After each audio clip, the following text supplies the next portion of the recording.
Zainab Badawi, welcome to Cadogan Hall here in London for this Intelligence Squared debate. And our motion is, the United Nations is terminally paralysed. The democratic world needs a forum of its own. And we've got a lineup of 6 marvellous panellists, all with a great deal of experience, who are going to be arguing for and against the motion. Now, before I introduce them, I should just let you know very quickly that we canvass you, the audience, as you were coming in to see where you stand now on this motion. The United Nations is terminally paralysed, and I'll let you know the results of that in due course. And then we're going to ask you to vote at the very end of the debate to see if anybody indeed has changed their mind.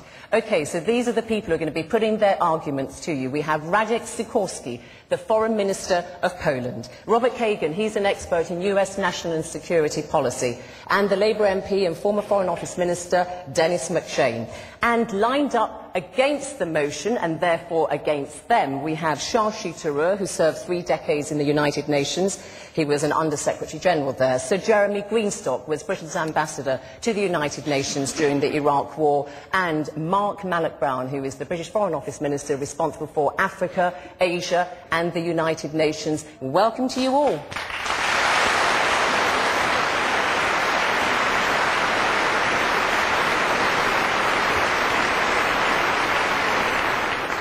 Now, just in a moment, we are going to hear from our speakers, and of course, after you've heard their opening arguments, audience, I'm going to throw the debate open to you, so you can test the views, the arguments of these panellists as you've heard them. And so our first speaker is Radek Sikorski. He is the Foreign Minister of Poland, also has served as its Defence Minister. Ladies and gentlemen, Radek Sikorski.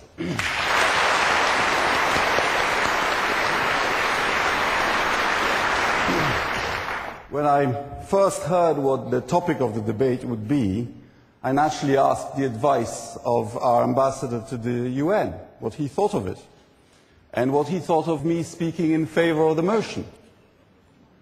And he said, "It's a very good motion, Minister, but if you are going to speak in favour of it, I should perhaps first submit my resignation."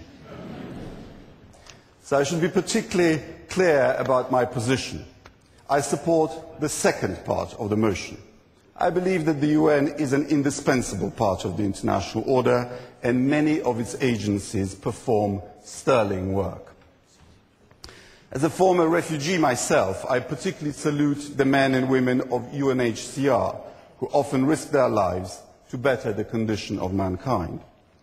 Moreover, I accept the argument that the United Nations is the world, and it reflects the full variety of political systems that we have. However, I come from Poland, a country which was the first to fight Hitler and gave the world solidarity, which perhaps did the most to bring down the evil of communism. We are a country which cherishes the freedom that we have regained, and we want to share the experience of transition from dictatorship and command economy to democracy and the free market. In a democracy, we take it for granted, but if you ever lived under a tyranny, you would know how precious it is. One thing is to establish a democratic order, and another is to maintain and support it. The case for the community of democracies is a response to the latter challenge. To the outside world, the community outside of the UN, the community of democracies should be a font of prestige, but it should also be a toolbox for democracy activists around the world. We are now hosting the Secretariat of the Community of Democracies, and I believe that it's an organization that can give the UN a little bit of competition. A little bit of competition has not done anybody any harm, and not as an alternative to the UN, but as a natural complement to it. We should support the Community of Democracies. Thank you very much. Our next speaker is Shashi Tharoor. He is against the motion. He spent 29 years at the United Nations, boy and man really. He finished up as Under-Secretary General under Kofi Annan, but he now has turned his hand to writing books. And we're going to hear the power of your argument now. So, ladies and gentlemen, Shashi Tharoor.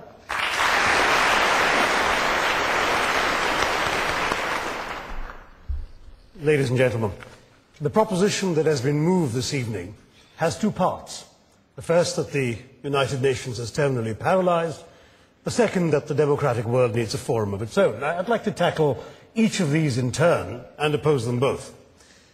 Now, when I joined the United Nations back in 1978, if I had said to any of my seniors at that time that the United Nations I was joining would one day observe and even run elections in sovereign states, that it would conduct intrusive inspections for weapons of mass destruction in sovereign states, that it would impose comprehensive sanctions on the entire import-export trade of a sovereign state, that it would set up an international criminal tribunal, in fact more than one, and coerce governments into handing over their own citizens to be tried under international law by foreigners.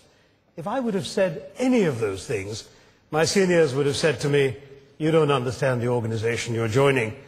In my time at the United Nations, the UN has done every one of those things. And it's not only done those things during the 3 decades that I've served there, it's done more. It's administered entire territories. It's conducted multidimensional peacekeeping operations, including in situations in which war was raging around them. It's deployed human rights monitors to report on the behavior of sovereign governments. It's set up a democracy fund to help build democracies around the world. In other words, the United Nations has proven itself to be a highly adaptable institution that has evolved in response to changing times, far from being a case of paralysis. No, Madam Chairman, the only paralysis is in the minds of those who do not see the United Nations in action daily.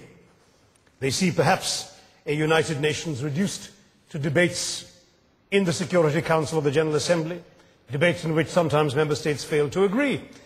And to turn then to the second part of this proposition, that the democratic world needs a forum of its own. Well, it has one. It's called the United Nations. The UN is the forum where sovereign states can work out common strategies for tackling these global problems. And at the same time, the UN provides an instrument for putting those strategies into effect. If we were to create a new community of democracies separate from the UN, who exactly are we leaving out? China and Russia, for starters, a former superpower and a future one. Two countries without whom a world of peace and prosperity is unimaginable. Instead of encouraging their gradual democratization, wouldn't we be reinforcing a sense of rejection by the rest?